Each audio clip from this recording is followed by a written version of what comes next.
Good morning and जय हिंद dear student and dear teacher also. So आज के इस वीडियो में मैं एक इम्पॉर्टेंट टॉपिक के बारे में बात करूंगा। BST class 12 chapter 1 nature and significance of management का है ये टॉपिक।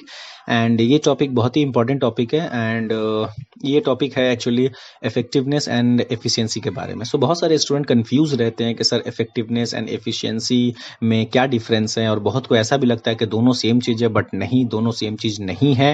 एंड हम लोगों ने कई बार देखा है, इवन एग्जाम में इस पे क्वेश्चंस भी आते हैं कि मिस्टर एक्स है और मिस्टर वाई है। मिस्टर एक्स ने अपने गोल को अचीव किया एक डिफरेंट तरीके से, और मिस्टर वाई ने भी अपने गोल को अचीव किया एक डिफरेंट तरीके से। और पूछा जाता है हमसे कि मिस्टर एक्स और मिस्टर वाई में दोनों में एफिशिएंट कौन, ज़्यादा एफिशिएंट कौन है या फिर ज़्यादा इफेक्टिव कौन है। तो वहाँ पर स्टूडेंट को थोड़ा कंफ्यूज होता है।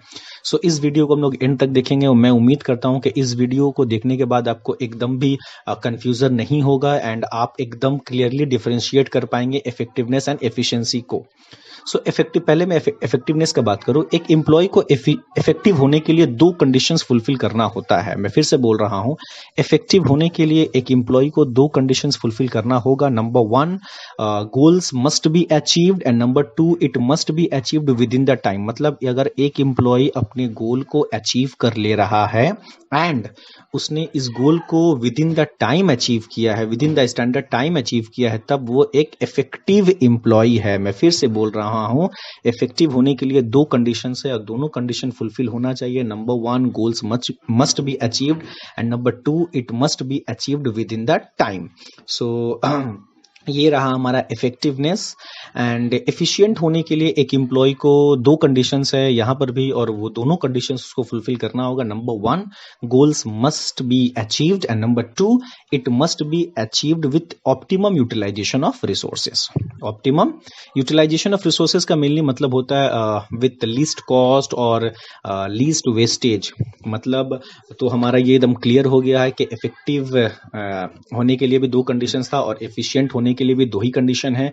एंड अगर दोनों कैरेक्टरिस्टिक एक एम्प्लॉय के अंदर होना चाहिए तो उसके अंदर ये तीन कंडीशंस या फिर तीन कैरेक्टरिस्टिक उसके अंदर होना चाहिए, और ये तीन कंडीशंस उसको फुलफिल करना होगा। Number 1, that he must achieve the goal. Number 2, he must achieve the goal with in the time, and number 3, he must achieve the goal with minimum cost और मिनिमम वेस्टेज, जिसको हम लोग optimum utilisation of resources कहते हैं।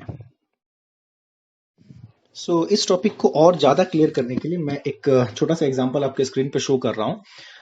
इसको मैं read कर रहा हूँ कि suppose management of a company concentrates on effectiveness. Effectiveness के ऊपर एक कंपनी का मैनेजमेंट या फिर एक कंपनी का मैनेजर वो कंसंट्रेट कर रहा है इफेक्टिवनेस के ऊपर। इफेक्टिवनेस के ऊपर कंसंट्रेट कर रहा है, यहीं से क्लियर हो गया है। इसका मतलब कि उसने गोल को अचीव किया है and with in time goal को अचीव किया है। आगे, इररिस्पेक्टिव ऑफ कॉस्ट। अब इररिस्पेक्टिव ऑफ कॉस्ट का क्या मतलब है? इररिस्पेक्टिव ऑफ कॉस्ट का मतलब है कि उसने ऑप्टिमम यूटिलाइजेशन ऑफ रिसोर्सेस नहीं किया है या फिर उसने ऑप्टिमम यूटिलाइजेशन ऑफ रिसोर्सेस पे ध्यान नहीं दिया है। तो पहले ये दो लाइन से हमारा ये क्लियर हो गया है कि वो मैनेजमेंट या फिर कंपनी का वो मैनेजर इफेक्टिव तो है बट एफिशिएंट नहीं है। आगे पढ़ते हैं।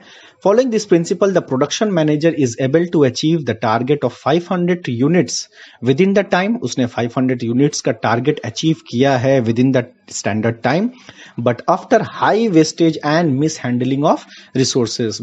but उसने optimum यूटिलाइजेशन ऑफ रिसोर्सेस नहीं किया है, उसने रिसोर्सेस को प्रॉपरली हैंडल नहीं किया है, वेस्टेज को मिनिमाइज नहीं किया है। So in this case the manager was effective but not efficient.